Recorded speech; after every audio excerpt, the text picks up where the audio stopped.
मलाच काम आहे हा सगळा पसारा आवरून इथं तूच पसरवायचा, कारण की जागा वाढवायची आहे पटापट, त्याच्यामुळे हा सगळा पसारा आवरून घ्या. ह्या पार्टिशनांच्या जाळ्या पहिल्या उचलून घ्या पटापट, कारण की त्यांची जाम अडचण करून ठेवले आहे.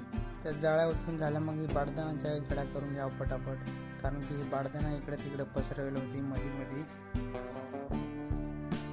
बाडदानाच्या घड्या करून झाल्या मग मी लगेच चुना पसरवायला घेतला, कारण की चुना पसरवायला लागतो. उन्हाळा आहे त्याच्यामुळे थोडासा कमीच पसरवतो, पावसाळ्याचे मग जास्त पसरवायला लागतो. चुना पसरवून झाला मग लगेच तूस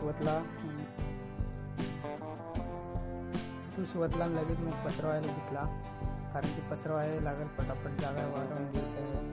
एवढा तूस पसरवून जागा वाढवली का अर्ध्या शेडमध्ये तिला पसरून जाते पूर्ण, टेन्शन नाही. मग अर्धा शेड राहतात. तुम्हाला जर माझे व्हिडिओ आवडत असतील तर लाईक करा आणि चॅनलवर नवीन असेल तर सबस्क्राईब करा.